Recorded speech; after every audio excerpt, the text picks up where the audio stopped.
आशा की दाता प्रभु यीशु मसीह के नाम में आपको नमस्कार।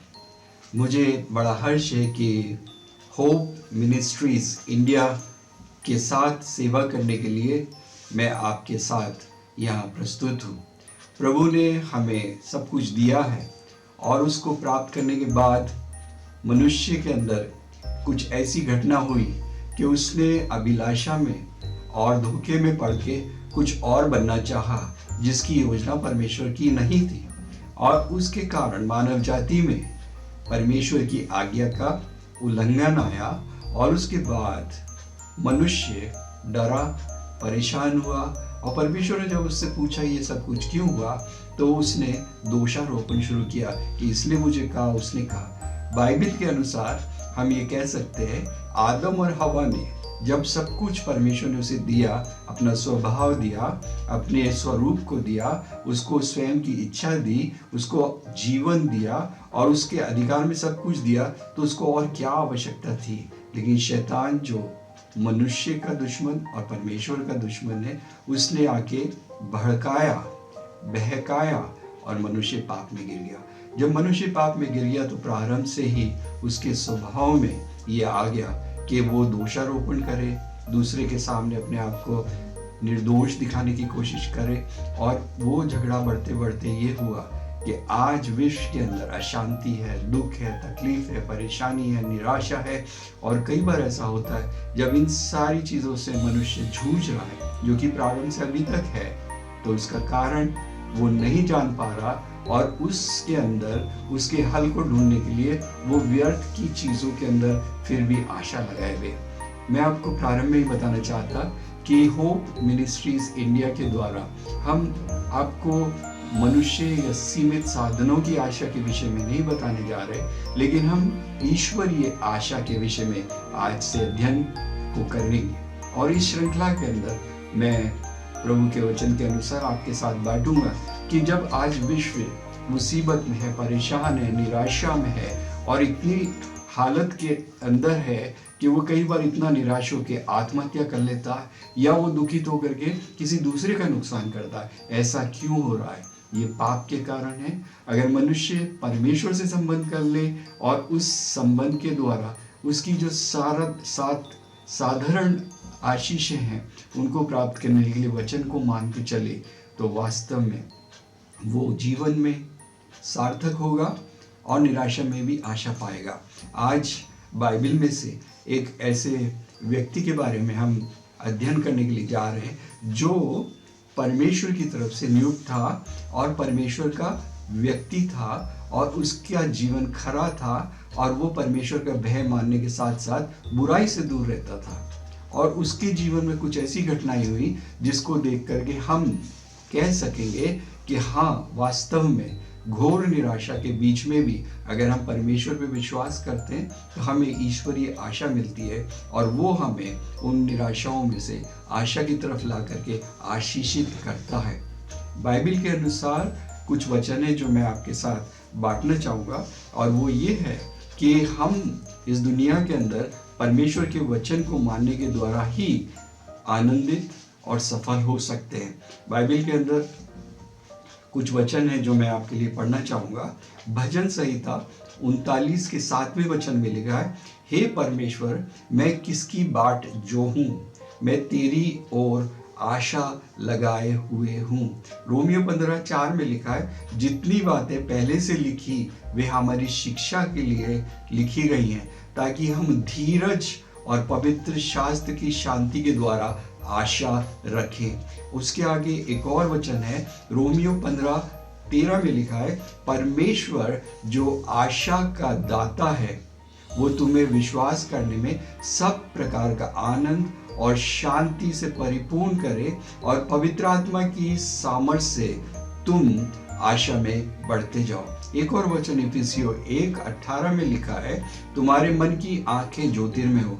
मतलब हमारी बुद्धि जो आत्मिक रूप से देखने के लिए ज्योतिर्मय करने के लिए लेखक लिख रहा है, प्रार्थना कर रहा है कि तुम जान लो कि परमेश्वर के बुलाए जाने से कैसी आशा होती है। जब परमेश्वर हमें बुलाता है तो व्यर्थ में नहीं बुलाता है, एक पापी को परमेश्वर कहता है कि तू पाप के अंधकार में है, मैं तुझे जीवन की ज्योति में लाऊंगा, तो उसका उद्देश्य हर एक मनुष्य के लिए है। एक और जगह लिखा है, पहला पत्रस 1:3 में, मसीह के जी उठने के द्वारा उसने हमें बड़ी दया के साथ जीवन की आशा और नया जन्म दिया है। जब हम परमेश्वर के वचन के अनुसार उस पर विश्वास करते हैं तो हमें जीवन की आशा देता है, और वो जीवन यही नहीं जीवन है जो हम शरीर में जी रहे हैं, लेकिन एक नया जीवन देता है, शाश्वत जीवन देता है, अनंत काल का जीवन देता है, भरपूर जीवन देता है, और इस पृथ्वी पे भी एक सार्थक जीवन देता है। तीतुस 1:2 के अंदर लिखा हुआ है कि अनंत जीवन की आशा जिसकी सनातन से परमेश्वर ने प्रतिज्ञा की है, वो आपको देने को तैयार है। तो इन सब बातों के अंदर अपन देख सकते हैं कि ये सारी वचन पे अगर हम विश्वास करें तो परमेश्वर हमें निराशा में भी आशा दे सकता है।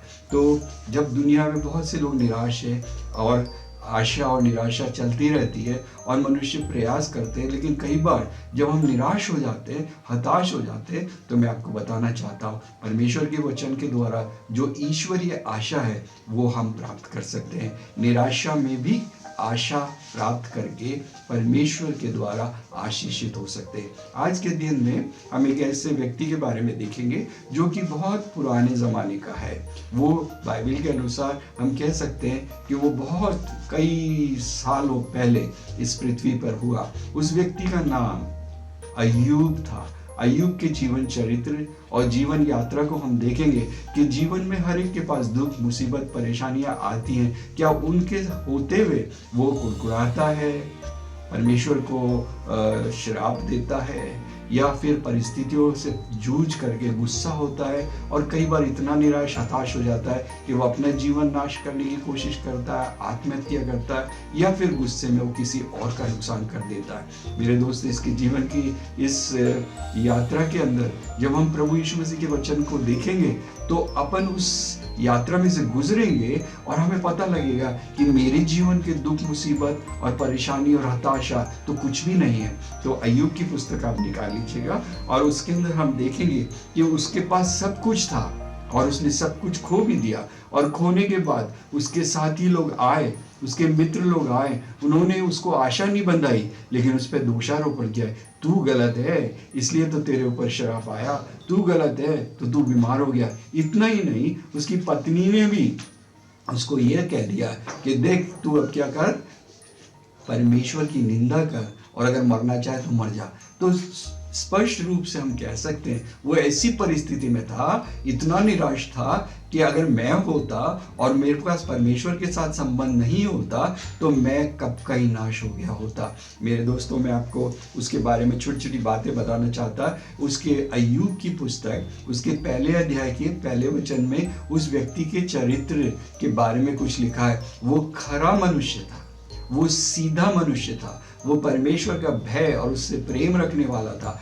वो बुराई से परे रहता था। और फिर 8वें वचन में पहले अध्याय के अंदर लिखा है, परमेश्वर ने जो मनुष्य का और परमेश्वर का दुश्मन है शैतान, उससे कहा क्या तूने मेरे दास अय्यूब पे दृष्टि करी, उस पे ध्यान लगाया वो कैसा है। तो उसको भी मालूम था कि शैतान को ये मालूम था कि ये व्यक्ति खरा है, ये व्यक्ति सीधा है, ये परमेश्वर का भय मानने वाला है, बुराई से परे रहने वाला है। और उसने कहा ये सब कुछ तो है, लेकिन ये सब कुछ इसलिए है कि वो तेरी आराधना इसलिए करता है क्योंकि तूने उसको आशीषित किया है, तूने उसके चारों तरफ सुरक्षा का बाड़ा बना रखा है। और अगर तू ये दोनों चीजें हटा ले, ये सारी आशीषें हटा ले और उसकी सुरक्षा के बाड़े को हटा ले, तो वो तेरी निंदा करेगा, क्योंकि बिना लाभ के कोई भी परमेश्वर की उपासना नहीं करता। एक हमारे भारत का श्लोक है, भूखे भजन न होए गोपाला,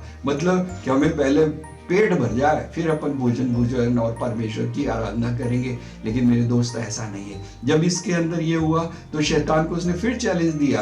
परमेश्वर ने कहा देख ये सब कुछ है। शैतान ने फिर परमेश्वर से कहा कि इतना ही नहीं कि इसके बच्चे मर गए, इसके धन चला गया, इसका सब कुछ हो गया, अगर तू उसके शरीर को छू ले और बीमार कर दे तो वो दुनिया की हर एक चीज़ त्याग दे देगा और कहेगा कि मेरा जीवन किसी तरह बच जाए। लोग जब बहुत बीमार हो जाते हैं, जैसे कैंसर है, दूसरी बीमारियां आ जाती है, अभी कोविड में कई लोग हमारे चले गए, तो उस समय एक ही अभिलाषा रहती है, एक छोटी सी आशा रहती है, किसी तरह मैं इसमें से बच जाऊं।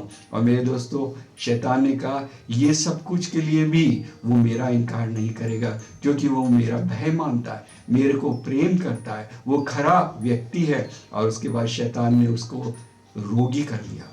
वो सब कुछ होने के बाद उसने शायद सोचा कि वो निंदा करेगा, और जब वो बिल्कुल हताश, निराश, परेशान, निर्धन, अकेला पड़ गया, तो उसके दोस्त लोग आए, उन्होंने उस पर दोष लगाया। उसने कहा तू गलत है, इसलिए तो परमेश्वर तुझे मार रहा है, कई बार तेरे कर्मों का फल है। मेरे दोस्तों, उसने सब कुछ सुन लिया, यहाँ तक कि उसकी पत्नी ने भी कह दिया कि तू मर जा।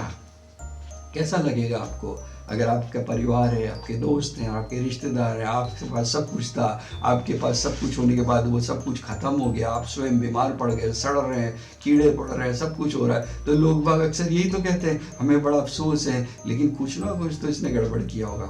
मेरे दोस्तों, इस परिस्थिति के बीच में भी वो विश्वास और आशा में बना रहा। दूसरे अध्याय के अय्यूब के 2 और 10 में लिखा है कि जब इस स्त्री ने कहा कि तू परमेश्वर की निंदा कर और मरना चाहे तो मर जा।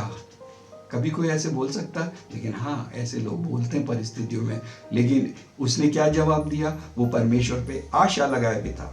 उसने क्या कहा? तू एक मूर्ख स्त्री की तरह बात करती है। मेरे दोस्तों ने मुझ पे बोला तू भी ये बोल रही है, तू क्या मूर्ख हो गई है? उसने कहा कि परमेश्वर जब हमें अच्छी और भली वस्तुएं देता है तो हम उसकी धन्यवाद करते हैं, लेकिन अगर कोई बुराई हो जाए या बुरी चीजें हमें परमेश्वर दे दे तो क्या हम परमेश्वर को दोष देंगे, श्राप देंगे, छोड़ देंगे? नहीं मेरे दोस्तों, उसने ये कहा कि नहीं, मैं ऐसा नहीं करूंगा। उसके पास आशा थी। 19वें अध्याय में अगर इसी पुस्तक में चले जाएं तो 25वें वचन में जब वो मर रहा है, सड़ रहा है, उसके सब लोग मर चुके हैं, भाई, रिश्तेदार, बच्चे, सब, सिर्फ पत्नी जिंदा है। वो क्या कहता है? मुझे निश्चय है कि मेरा छुड़ाने वाला जीवित है। मेरी हालत ऐसी है कि शायद मैं मरने वाला हूं, लेकिन मुझे मालूम है, मुझे निश्चय है कि मुझे इसमें से भी छुड़ाने वाला एक कोई पुतला नहीं है, ये विचारधारा नहीं है, ये फिलॉसफी नहीं है, ये साइकोलॉजी नहीं है, लेकिन मेरा परमेश्वर जीवित है।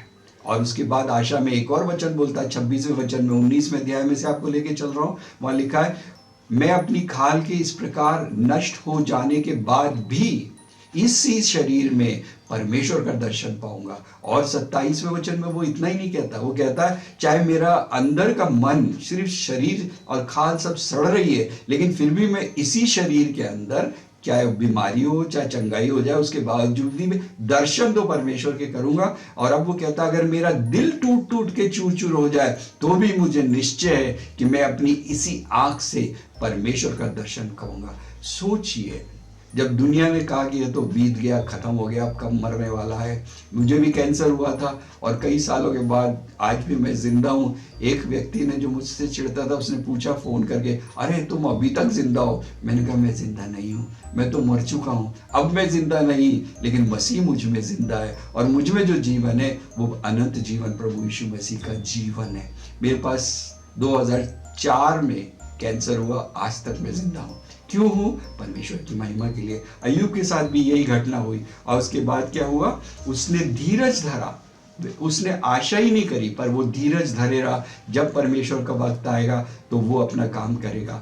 मेरे दोस्तों, मैं बताता हूँ, वहाँ लिखा 1 थिस्सलुनीकियों उसके 1:3 में लिखा है, हम परमेश्वर पे जब आशा करते हैं उस आशा से धीरज भी पैदा होता है। और अय्यूब के जीवन में उसको हम देखते हैं कि निराशा में उसने आशा रखी और उसने धीरज धरा। रोमियो 5:5 में लिखा है, जब हम आशा के अंदर धीरज धरते हैं तो हमें लज्जा नहीं होती कि अरे वही टाइम जा रहा है, क्या पता क्या हो रहा है, इतने दिन हो गए, अरे अब तो सुन ले। 38 साल से वो व्यक्ति जो बिल्कुल लकवे में मरा हुआ था, और क्या होता था, जब पानी हिलाया जाता था तो कोई ना कोई उसमें कूद जाता था। यीशु मसीह उसके पास आया और उससे कहा तेरी आशा किस पे है? उसने कहा मेरे पास आशा है कि मैं पानी जब हिले तो चंगाई मिले, लेकिन नहीं मिलती क्योंकि पहले ही कोई कूद जाता है। यीशु मसीह ने कहा तू क्या चाहता है? उसकी आशा एकदम से ईश्वरीय आशा में हो गई। उसने कहा मैं चाहता हूँ कि ठीक हो जाऊं। उसने कहा चल उठ, पानी में कूद जा, ऐसे नहीं बोला। उसने कहा चल मैं तुझे धक्का दूं, ऐसे नहीं बोला। उसने कहा उठ, अपना खटोला उठा और चल पी, और वो चंगा हो गया। इस अय्यूब के जीवन में भी ऐसी घटना हुई। वहाँ लिखा हुआ है कि जब वो धीरज धरे रहा तो क्या हुआ, 42वें अध्याय में लिखते हैं 10वें वचन के अंदर इसी किताब में, कि जब उसके दोस्त लोग उसको सब कुछ कह चुके कि तेरी वजह से सब कुछ हुआ है, परमेश्वर ने क्या बोला, अपने दोस्तों के लिए प्रार्थना करो, जो तुम्हें सताएं, तुम्हें व्यर्थ पे दोष लगाएं, उनके लिए तुम विनती किया करो। वो लिखा है अय्यूब ने अपने दोस्तों के लिए प्रार्थना की, और शायद मन में पत्नी के लिए भी प्रार्थना की हुई कि उसने मूर्खता की बात बोली, प्रभु तुम माफ कर, क्योंकि वो अपने बच्चों के लिए रोज प्रार्थना करता था कि कहीं गलती ना हो जाए। और उसके प्रार्थना के उत्तर में परमेश्वर ने क्या किया, उसको चंगाई दे दी। चंगाई नहीं दी मेरे दोस्तों, उसके पास विश्वास परमेश्वर का था, उसके पास ईश्वरीय आशा थी, और उसके पास धीरज था। और धीरज जब अपना काम पूरा करता है तो प्रतिज्ञा परिपूर्ण हो जाती है। वहाँ लिखा हुआ है वो चंगाई नहीं हुआ, जो कुछ उसने खोया उसको परमेश्वर ने उसे दुगना दे दिया। मेरे दोस्तों, आज इस होप मिनिस्ट्री इंडिया के द्वारा मैं आपको ये वचन इसलिए लाया कि अय्यूब से ज़्यादा कोई दुखी नहीं हुआ, अय्यूब से ज़्यादा कोई निराश नहीं हुआ, अय्यूब से ज़्यादा कोई बीमार नहीं हुआ, अय्यूब से ज़्यादा अकेला कोई नहीं रहा, लेकिन परमेश्वर पे उसका विश्वास था, उसके पास जीवित आशा थी, और वो लज्जा में नहीं था, लेकिन उसके बावजूद उसने कहा मैं इसी सड़ते हुए शरीर में परमेश्वर का दर्शन पाऊंगा। अरे उसको दर्शन मिला, कैसा मिला कि परमेश्वर उसके पास आके उसे चंगा कर दिया। कैसा मिला, उसका परिवार भरपूर हो गया, इतना ही नहीं उसको दुगना मिल गया। और उस वक्त जब लोगों ने देखा होगा तो उन्होंने कहा कि इनका परमेश्वर सच्चा है। मेरे दोस्तों, मैं आपसे यही विनती करना चाहता हूँ कि प्रभु यीशु मसीह के ऊपर विश्वास करें। जो आशा का दाता है वो आपको अपनी ईश्वरीय आशा में बनाए रखे। आप धीरज से जीवन के दुख और सुख में से होके गुजरते चले जाए। प्रभु ने कहा अगर आप उसमें संतुष्ट हैं, इब्रानियों की पुस्तक 13:5 में लिखा हुआ है कि अगर हम प्रभु में संतुष्ट हैं, वो कहता मैं तुझे कभी नहीं छोड़ूंगा, कभी नहीं त्यागूंगा, चाहे तू पानी और दुख और आग और उसमें से गुजरेगा, मैं तेरे साथ साथ रहूंगा। होगा शायद हम आग में से गुजर जाएं, लेकिन हमारे कपड़े भी नहीं जलेंगे, जैसे शद्रक, मेशक और अबेदनगो के साथ हुआ। तो दुख के अंदर परमेश्वर को ना छोड़ें, न श्राप करें, लेकिन जीवित आशा में रहें, और आपको इसका परिणाम अवश्य मिलेगा। मेरे साथ आप ये प्रोग्राम देख रहे हैं, मैं आपसे विनती करूंगा आप इसको लाइक करें, इसको सब्सक्राइब करें, अपने दोस्तों के साथ बांटें, और इस जीवित आशा को, इस विश्वास को, इस धीरज को, इस परमेश्वर के कार्य को, उसकी योजना को और फैलाएं। दुखी दुनिया में आज हमको हर जगह मिलेंगे, लेकिन मेरे दोस्तों अगर आपका जीवन परमेश्वर के ऊपर विश्वास करके नया हो गया, जीवित ईश्वरीय आशा आपके पास है, आप एक स्रोत बन जाएंगे जीवन का, जीवित आशा का। प्रभु आपको आशीष दे।